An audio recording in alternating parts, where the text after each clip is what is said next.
আৰু আছে নে কিবা আহিবলে ছাৰ অনুপ দুজন আহিছে আৰু বাকি দুজন আহিবলে আছে Okay. So we'll start discussion and yes those those who have come will refresh our discussion last class that what we have seen, the ionospheric conductivity is diurnal in nature and mostly confined to daytime, because these are driven by the solar winds, or sorry, not solar tides. So because they are driven by solar tides, just 1 minute, I'll close the.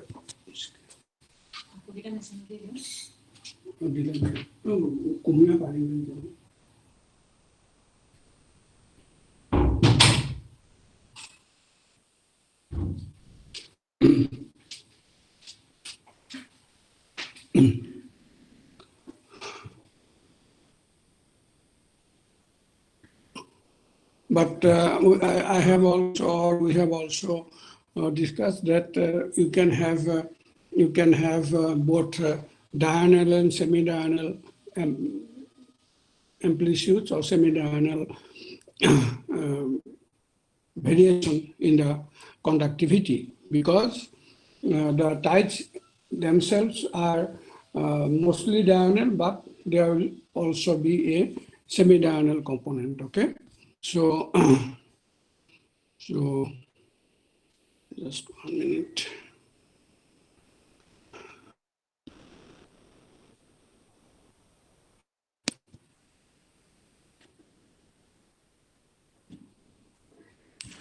What I'm trying to do is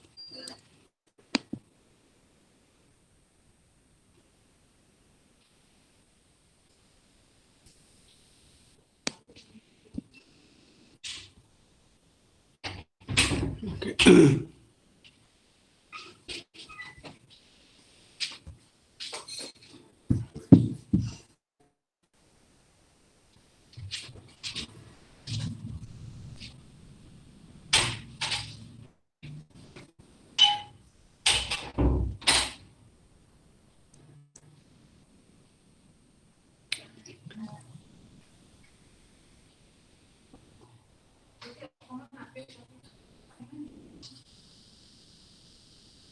Okay,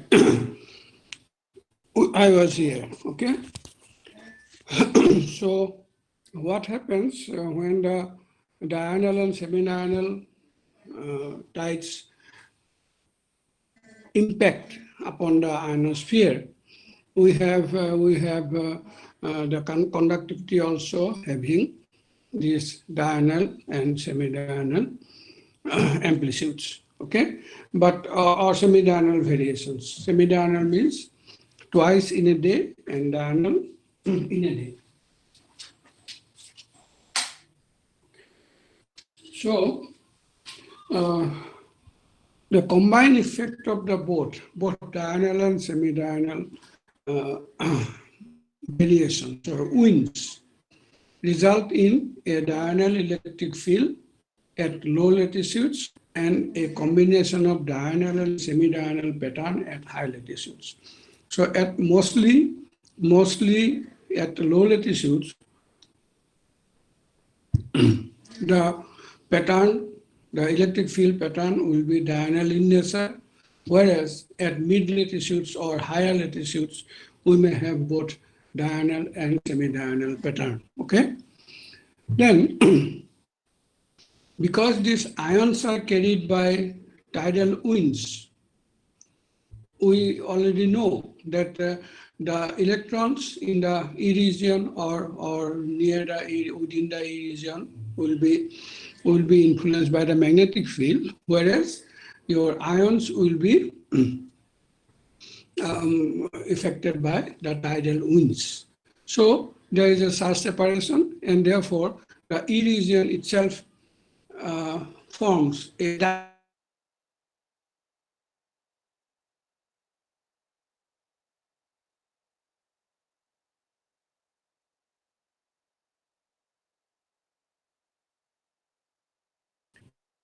S capital Q subscript solar quiet current system. So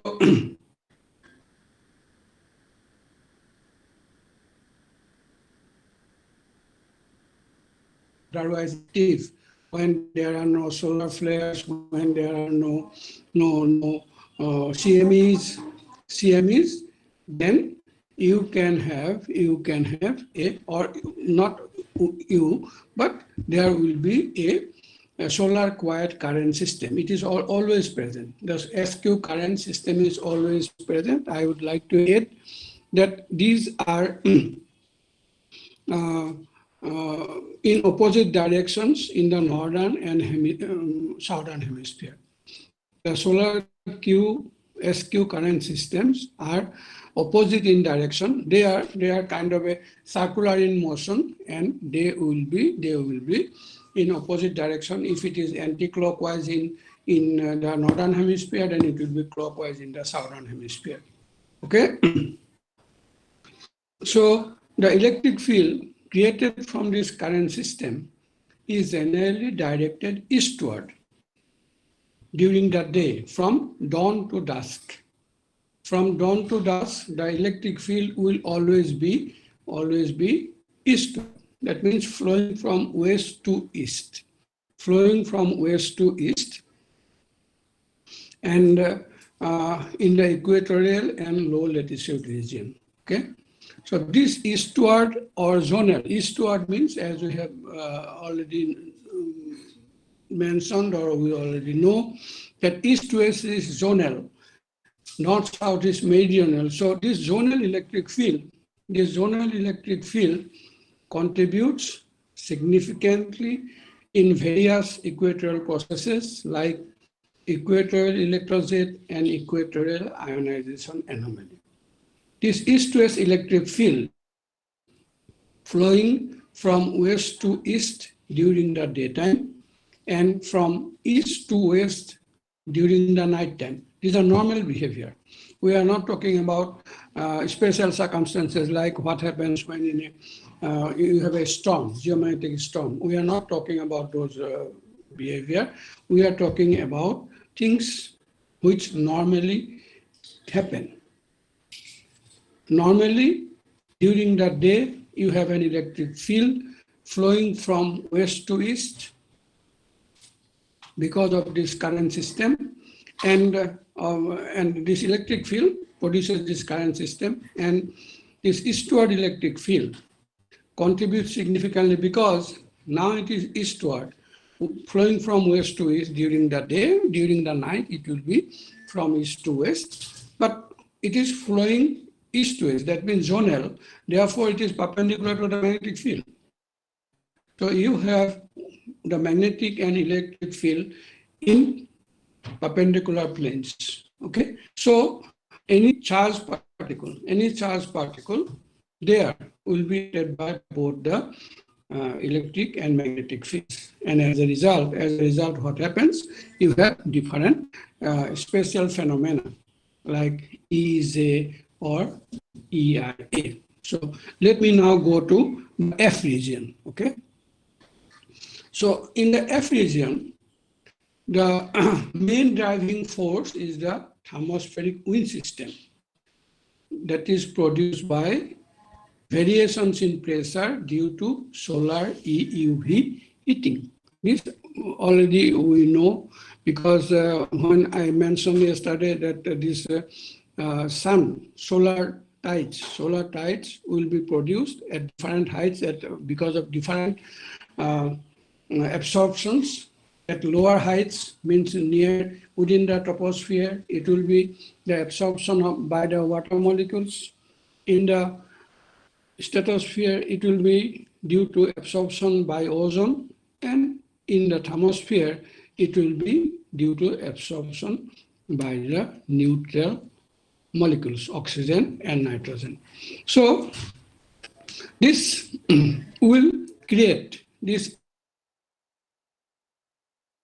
a differential pressure within the thermosphere or within the F region. And as a result, you will have tides.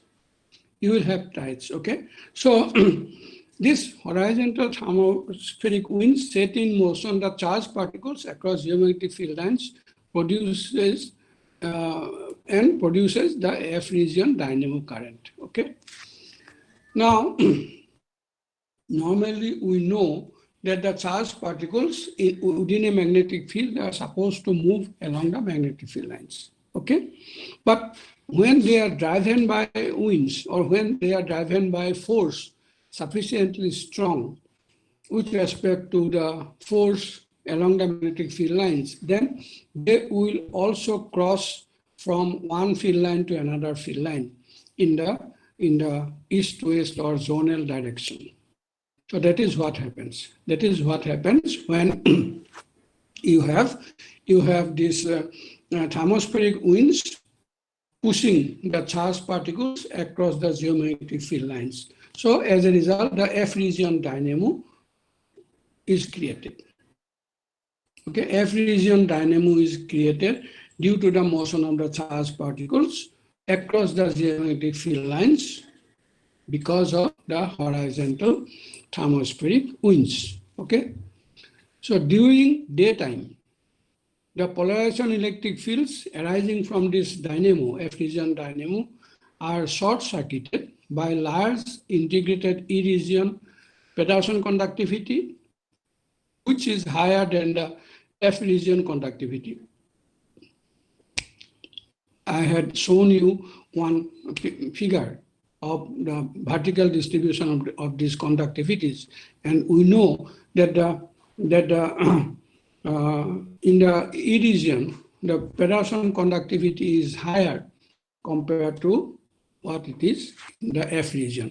It is maximum near 130 kilometer, 120 kilometer or so, and then it continuously decreases. So Peterson conductivity is maximum in the E region height. So what happens? If you have a F region dynamo, the lower part of the dynamo, that means the E region, becomes more conductive, and as a result, the dynamo itself is short-circuited. That means you do not have the vertical current system. So after sunset, the reverse is the thing. E region conductivity becomes too small because of the number density of electrons become very less, and therefore the short-circuiting effect diminishes, giving rise to substantial F region current. Okay? Because we also know that these conductivities also depend on the number density of the electrons in any height. So in the E region, at night, the electron density falls to about 10 to the power 2 less than what it is during the daytime. So as a result, the Peterson conductivity will also become very less, very small. And therefore, that short-circuiting process, lower part of the F region, there is no conductivity. So that F region current, the F region current will be flowing, free flow. There will be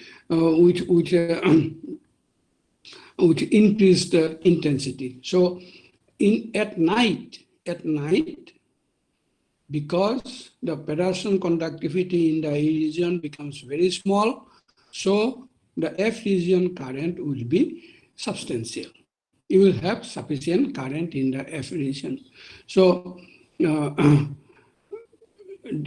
the daytime, you do not have a current which is large enough in the F region, but during the night time, you may have sufficiently large or high intensity current in the F region. So this F region dynamo can be explained by a slab geometry which represent the equatorial F layer where it is assumed conductivity 0 above and below. I will show the figure.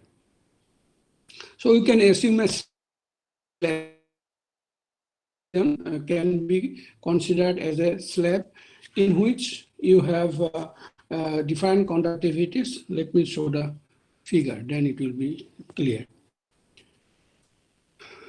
Okay. Okay. So this is the slab. This is the slab F region. F region you have these are ions, and these are electrons. How they are separated we already know. So within the slab, Peterson conductivity is not equal to 0, but above and below, Peterson conductivity is assumed to be 0. Okay? So what happens? You have an electric field. You see, this is positive, so this is negative. So an electric field pointing downward. Similarly, a field produced by the this U. U is your wind flowing in the x direction.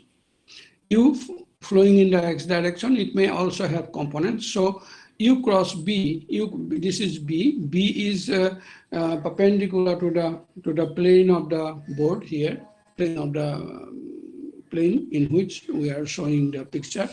So B is perpendicular, U is in the x direction, and Y is this, Z.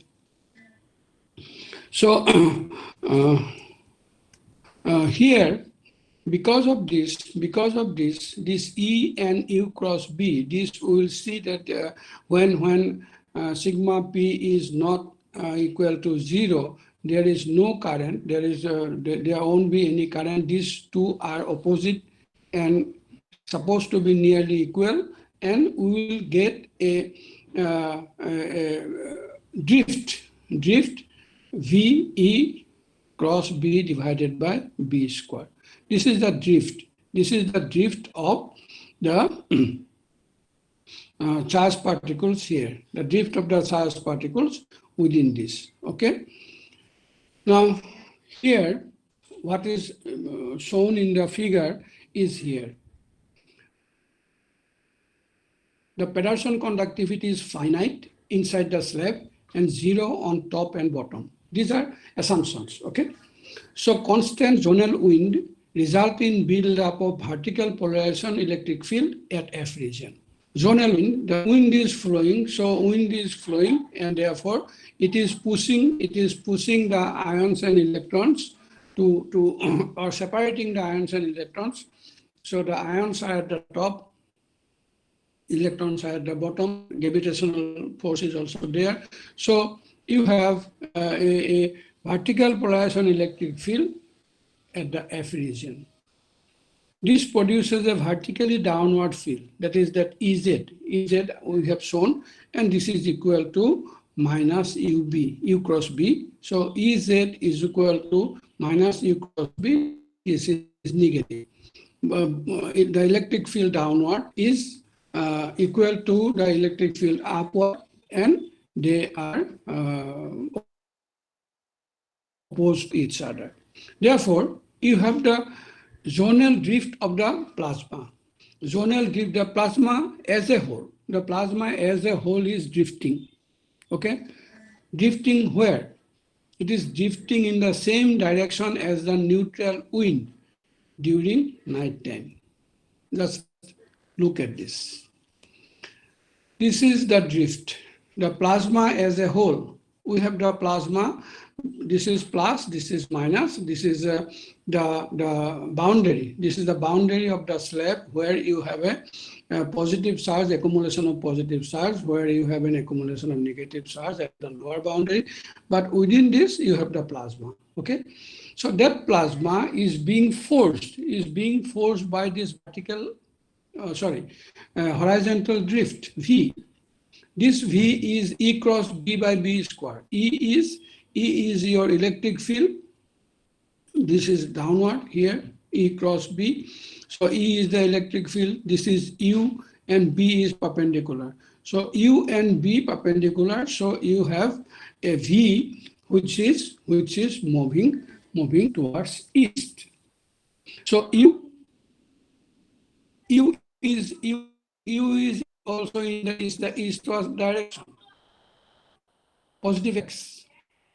So positive X is your, what is called, just this one. Positive X is the direction of the wind, okay? So when the wind is moving in the positive X direction, that means from west to east, your drift is also from west to east. Just see the vector. The drift is also from west to east because of this, and therefore both the neutral wind and the plasma drift is in the same direction at night time. Why night time? Because U is from west to east during night time. As we have already mentioned, during the day, it will be flowing from east to west. The wind will be flowing from tidal wind. The wind will be flowing from east to west during daytime and from west to east during nighttime. So this is west to east, west, east. So X direction, positive X direction. So this is the direction of the wind. This is the direction of the plasma. So both are in the same direction during the nighttime. During the nighttime, both are in the same direction. That is what we have told. The zonal drift of the Ephesian plasma, which is in the same direction as the neutral wind, is toward during nighttime. So during the nighttime, the plasma will move in the direction of the wind. Okay? So the current density Z in the Z direction is equal to 0. This conductivity EZ is equal to minus conductivity UB, this one. You just put it, multiply by conductivity, that becomes your current. So since this is equal to 0, this plus this is equal to 0, so the conductivity, the current is also equal to 0. Hence, or therefore, under the combined action of this vertical polarization field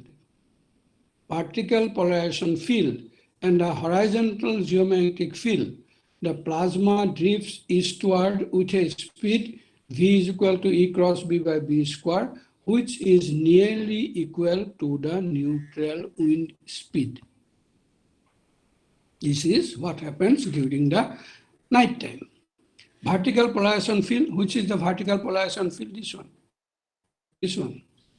This is the field, electric field, which is produced by the wind flowing in this X direction, pushing the ions upward, pushing the electrons downward, and so you have this polarization electric field set up because of this.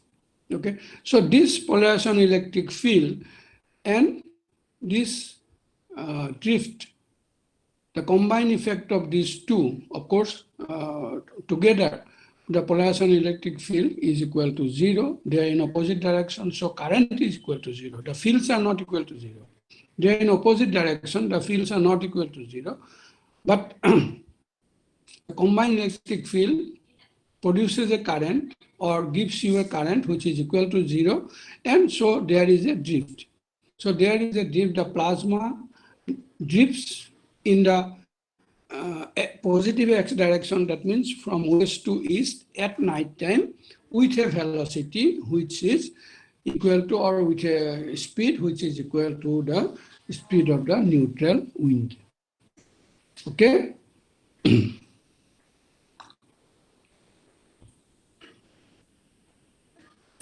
So if we talk about the a perfect Ephesian, so E plus U cross B is equal to 0. Same that EZ is equal to minus U cross B. So we consider this in a generalized form. E plus U cross B is equal to 0. Therefore, during night time, the electromagnetic force on plasma is 0, and thermospheric wind blows freely without ion drag. Okay. So this is your this is your conclusion from this, that during night time, the plasma is free to move because there is no electromagnetic force. You see, this is electromagnetic, electric and magnetic. These are the two forces which are in opposite direction, cancel each other. Therefore, if there is a plasma here, suppose a volume of plasma here, then that plasma will not be influenced by any electric or magnetic field because they are cancelling each other. So even if you leave a plasma here floating, it will not be affected by the electromagnetic force, E or B. Keep that in mind. During nighttime, when the wind is flowing from west to east, you have a electric field set up, vertical electric field, or this polarization electric field, you can say, set up, which cancels each other. They are in opposite direction, and therefore there will be no electromagnetic force on the plasma. The plasma will be forced by only the drift, the neutral wind. This V is equal to E cross B by B square. Okay. So this is what we have written. Nighttime, electromagnetic force on the plasma is 0. This is equal to minus this. So this total, the total force is equal to 0. The total force is equal to 0. And therefore, the thermospheric wind only blows the plasma freely. And therefore, there is no ion drag. There is no drag. They will move freely. But during daytime, electromagnetic force is non-zero.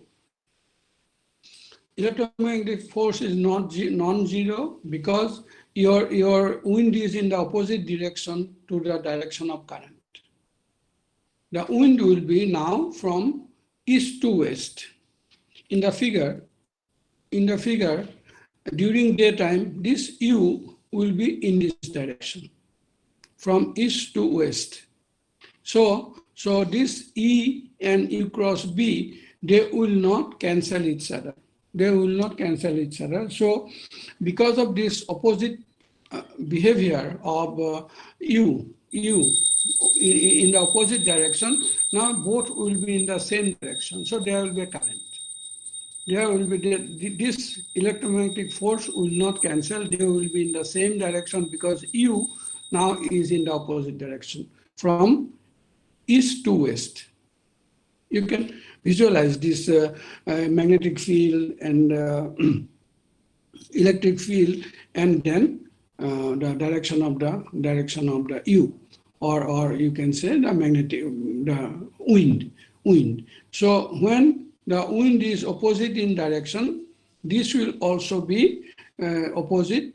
It will not be flowing from bottom to top. It will be flowing from top to bottom. So it will add to the electric field E, and therefore it is a non-zero at daytime. During daytime, the current is not equal to 0. The current is not equal to 0 because it is a non-zero quantity. Therefore, spatial geometry of the Earth's magnetic field lines at the equator and the thermospheric wind system generates electric fields in the ionospheric regions, which is responsible for many ionospheric phenomena, such as Equatorial Electrode. In brief, it is written as EEZ, pre-reversal enhancement, PRE. We can talk about this. We have not heard about this word, I think. Not many of you have heard about this, pre-reversal enhancement. Equatorial spread F, ESF, equatorial ionization anomaly, this you might have heard, EIA, F3 layer, etc. So these are the special features of the F region ionization or the low latitude ionosphere, not Ephesian, low latitude ionosphere, which is because of the direction of the Earth's magnetic field being horizontal from south to north, and also because of the thermospheric winds. Now, if we talk about the thermospheric winds, as you have seen in the E region, you have a different wind system. So the E region motor is different, or E region dynamo is different. F region dynamo is also different. Okay, F region dynamo is different. E region dynamo is different, but they are produced by the magnetic field as well as the motion of the current. They will have diurnal variation. They may also have semi-diurnal variation. And as a result, in the E region, as we have said, or we have seen, there will be a current, SQ current system, SQ, solar quiet current system flowing all over the globe. Near the equator, these opposing current systems not exactly collide, but they are close to each other in opposite direction near the equator. And in the F region, now we have seen at night, the plasma would flow without the influence of the electromagnetic force, and therefore it will be drag free.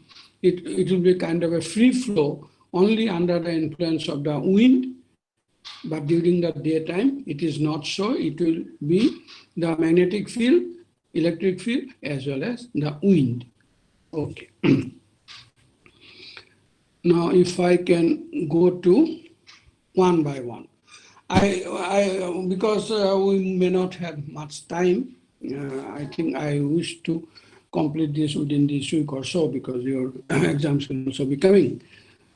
So maybe we'll confine to only one or two, that is EEZ, that EIA, and if time permits, maybe one or two of those special features. So what is EEZ? EEZ, Equatorial Electrode. Sorry, here one C is there. This is not, that C is, forget about this C. It is electrode Z. Okay, Z, a Z of current. That means a current which is moving with a certain speed. It is not slow. It is moving, the current, the movement of this current is fast, and it is moving normally from east to west over the deep equator.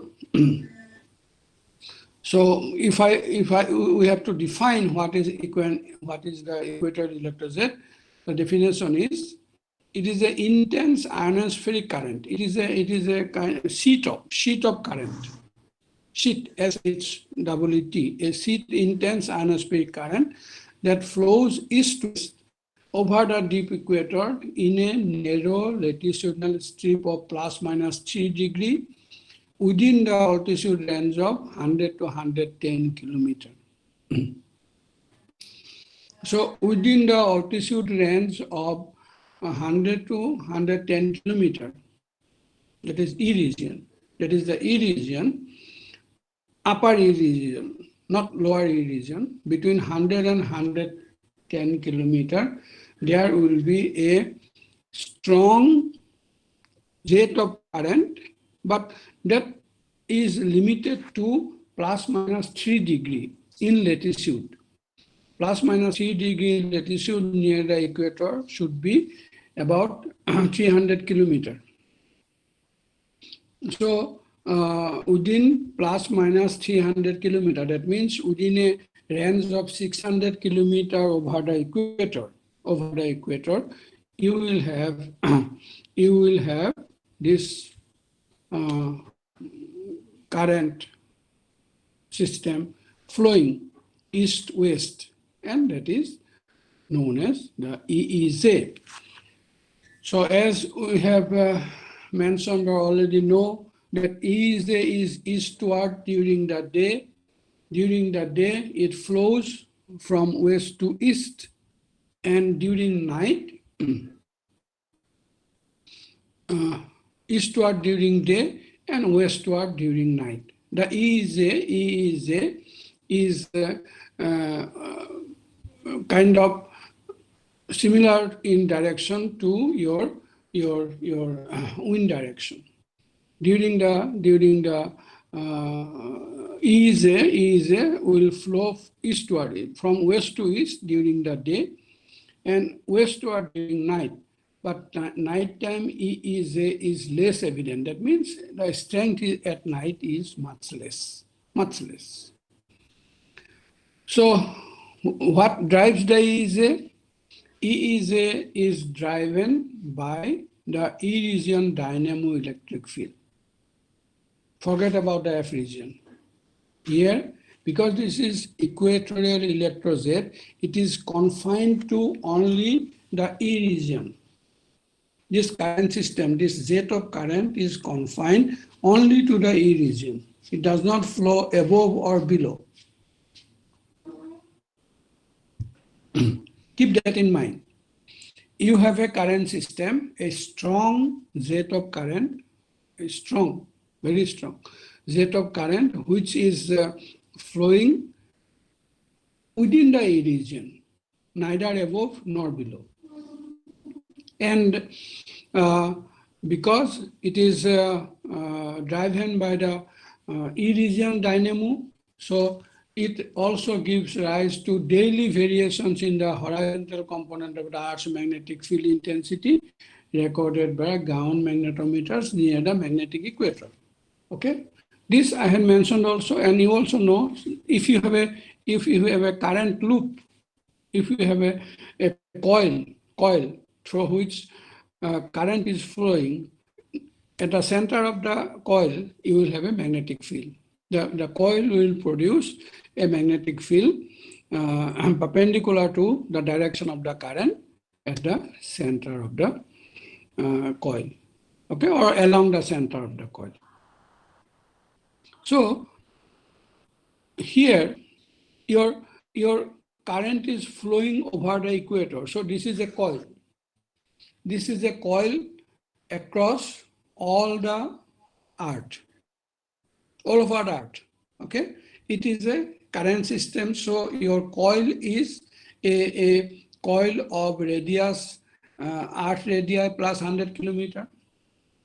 Earth radii, your Earth radii plus 100 kilometer. So a coil of radius RE plus 100 kilometer over the equator, and this coil, when it is having a current which is very strong, will produce a north-south magnetic field.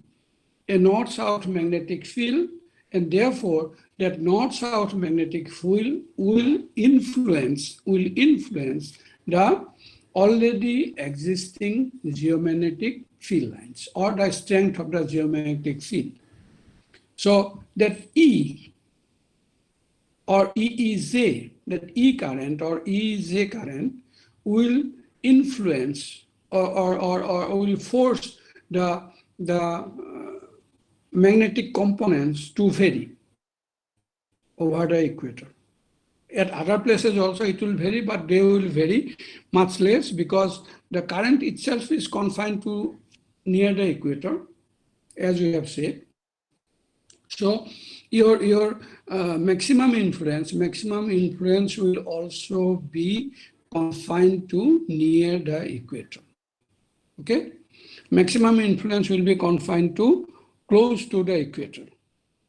Therefore, variations in the Earth's geomagnetic field, you can measure it by the H component, I component, or the declination component. But those two components do not vary much. It is the H, because it is the parallel component. H is the horizontal component.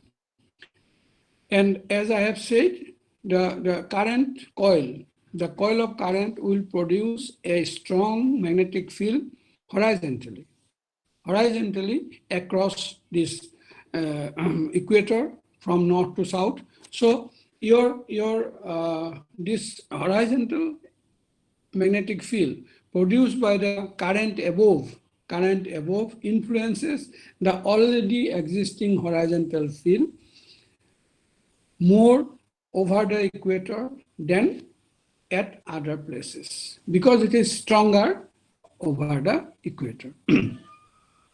So you can have measurements, or look at the measurements, compare the measurements of Earth's magnetic field, magnetometer measurements, which continuously measure H, and at the equator, at other places from the equator, and then try to measure this strength of the EEZ. So here you will see, or we have written, the H component shows significant enhancement at the deep equator due to the presence of high value of electrical conductivity of the ionosphere. That is what I have been telling you, that because it is very strong, the electrical conductivity of the current system is very strong, you have the maximum influence on H, the horizontal component of the Earth's magnetic field, over the deep equator. Because this will induce an inhibition of the Hall current owing to the horizontal configuration of the Earth's magnetic field and horizontal stratification of the ionosphere. The Hall current, as we know, it is downward or upward. So that will be inhibited. Inhibited means it will be less under the influence of this electric field. Under the influence of the electric field, the Hall current will be inhibited, and therefore you will have a strong influence on the horizontal component of the Earth's magnetic field. So let us see what happens in the next picture. So these are measurements. So these are measurements where you have these dots, or you can say circles. These circles or blank dots, not field dots. These are measurements of from magnetometers around the globe. Okay. Here this is northern hemisphere. If you can see clearly in the picture, this is 0 degree in latitude. This is 0 degree in latitude. Positive X is northern hemisphere. Negative X is southern hemisphere. This is latitude. Okay, and you have also seen a line here. This one. This is the deep equator. This is the deep equator. This is the geographic equator. Okay, geographic equator, deep equator. Now, have you seen the deep equator is this is 30 degrees, so this is 10 degree, 20 degree. So deep equator is about 7 degree or 8 degrees somewhere towards the south. Okay. I think not exactly in this class, but in my talk during that workshop, I had mentioned that the magnetic field, the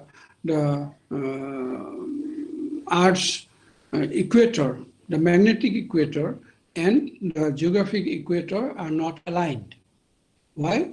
Because the Earth's magnet is inclined to the magnetic axis is inclined to the geographic axis, and therefore, because of that inclination, you have these two equators,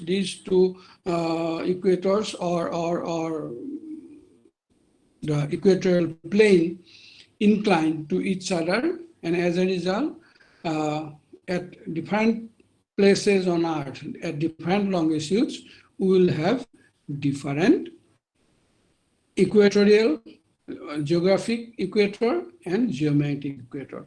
only around a few points between say India and Africa, and also in the Western Pacific, it will be close. Otherwise, there will be a difference. So here, over India, the deep equator is at 10 degree.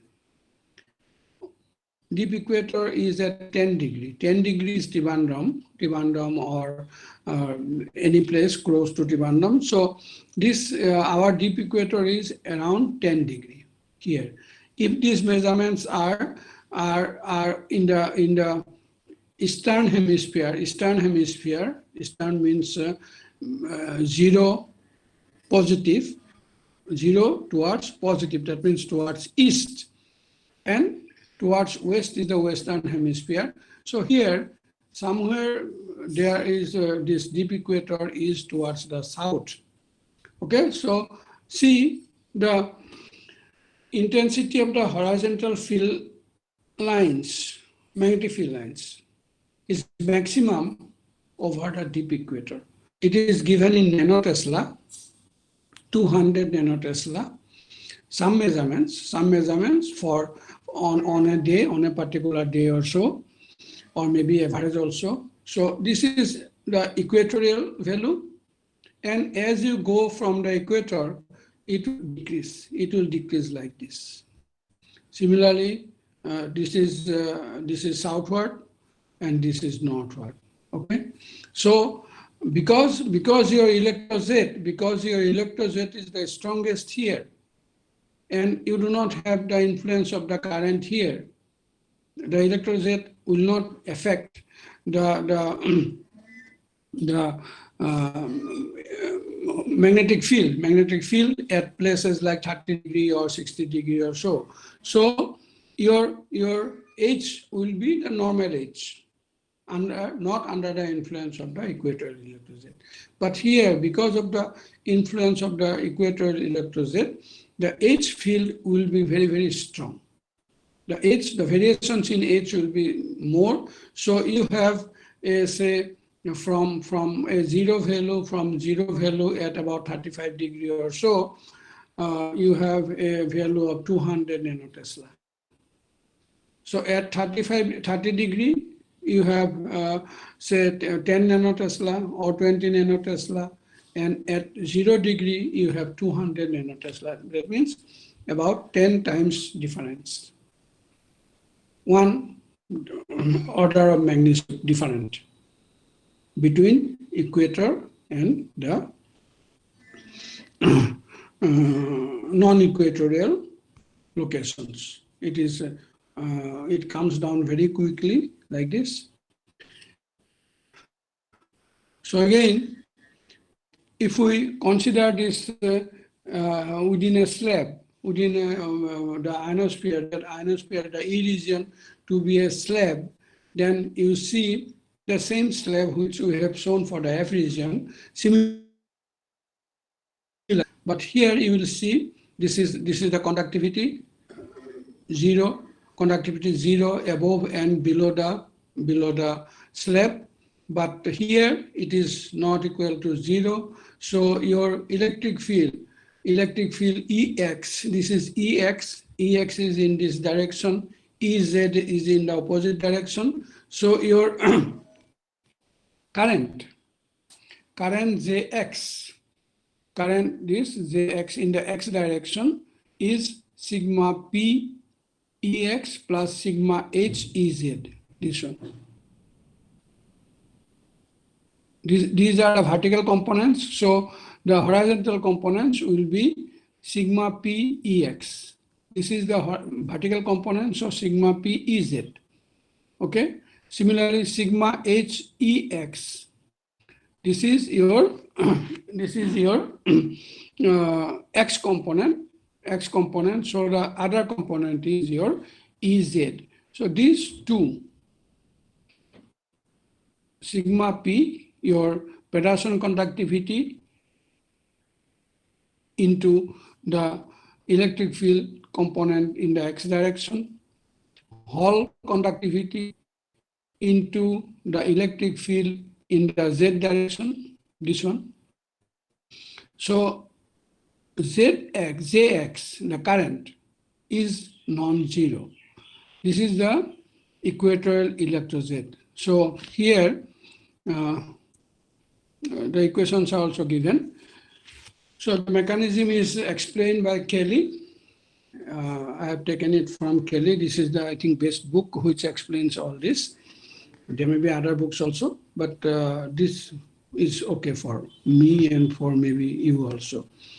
So at the magnetic equator, eastward electric field Ex is considered positive in the X direction and northward magnetic field positive in the Y direction. The mutually perpendicular electric and magnetic field give rise to vertically downward Hall current. The Hall current is vertically downward. Similarly, as shown in the figure, the charges pile up, positive and negative at the boundaries, as conductivity outside the slab is zero, which result in a vertically upward polarization. This one. Vertically upward polarization electric field is Z. This one. So the current densities Jx and Jz will be Jx in the X direction, sigma P Ex plus sigma H Ez, Jz sigma H Ex, sigma P Ez. So these two are equal and opposite. You can see minus and plus, equal and opposite. So Zz will be zero. For this slab, Jz will be zero. The current in the vertical direction will be zero, but the current in the X direction or horizontal direction is not zero. Where is this one? It is not zero. So Ez in the presence of the perpendicular magnetic field will give rise to a drift in the westward direction. Okay, Ez, the electric field, this one,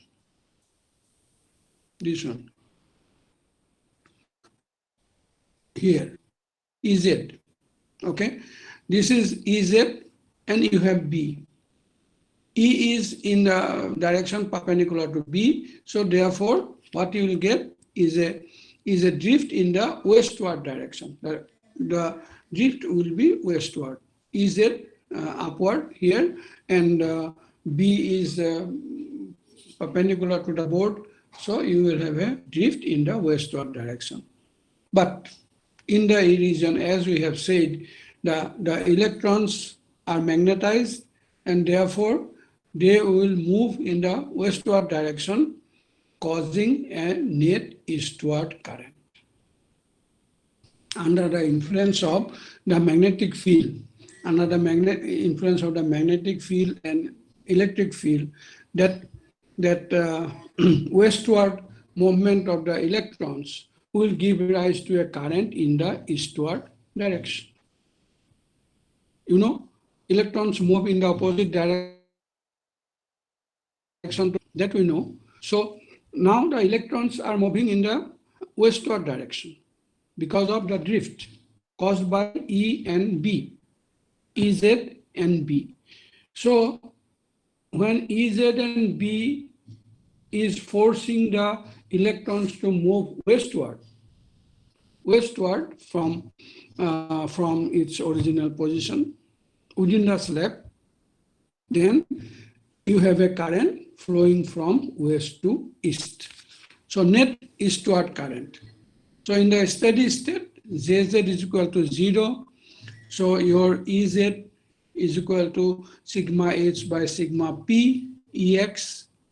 Jx is equal to 1 plus this. You can put this Ez and all this here and you will get this term. And Jx is equal to sigma C Ex. Okay. Now this one, C, this is a new subscript.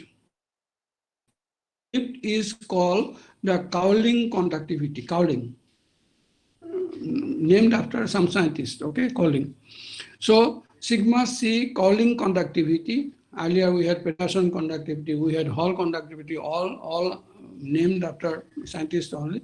So 1 plus sigma h square divided by sigma p square into sigma p, this one, this whole term, this one, is sigma c, Cowling conductivity.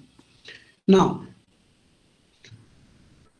what is sigma h with respect to sigma p in the E region? Sigma h and sigma p in the E region. What is their relative value?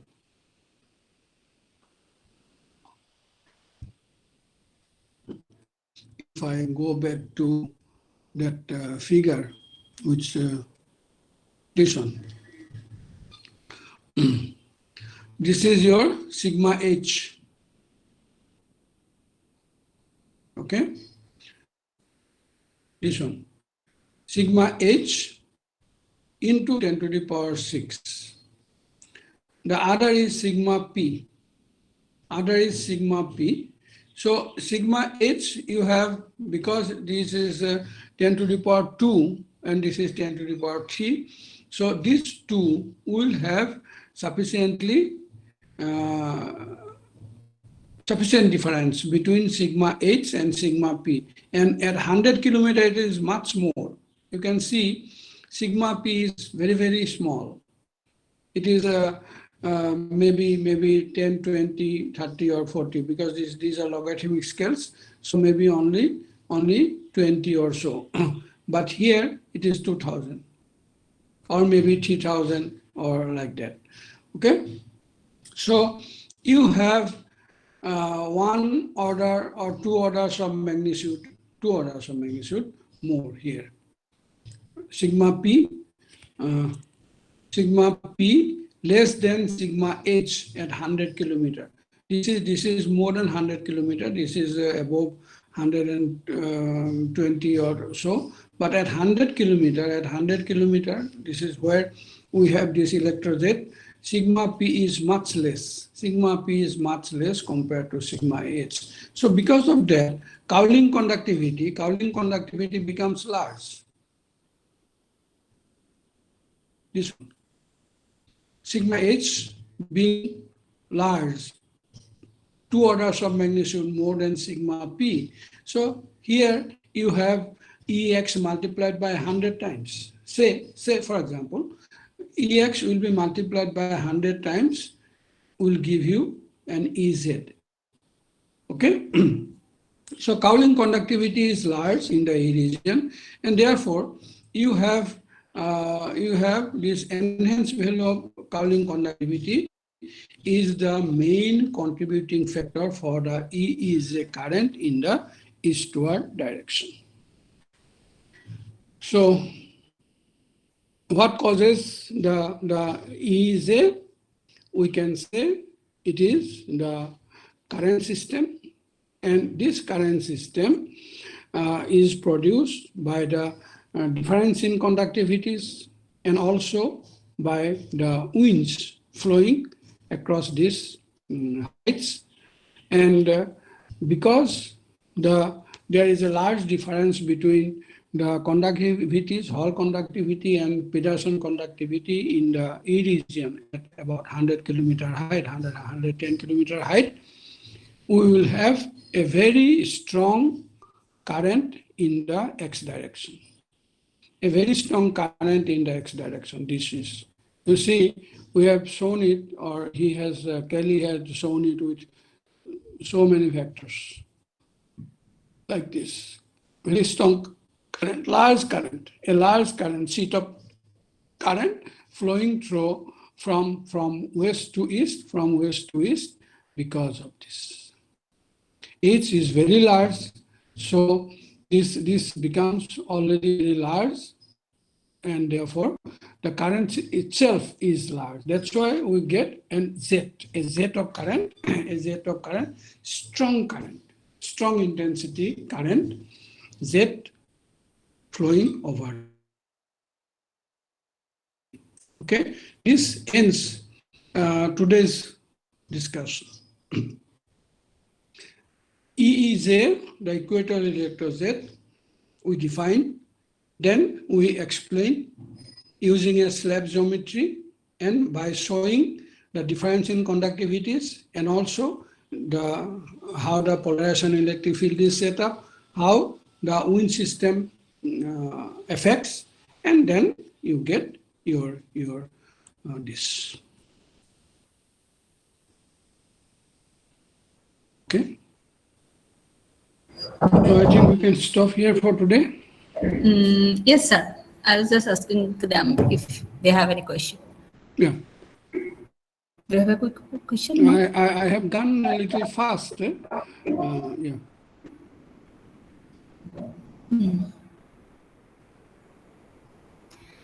Okay, so since there is no question for time being, Yeah. I think they will have to read, and then maybe some questions will definitely arise. Because this is I have gone it very fast. Anyway, okay. If Kelly's book is there itself in the library, so they may go through it if they have time. yeah, copy is available. Yeah. So I'll see. I'll give it to them. Okay then. Thank you. Okay then, sir. Thank you very much.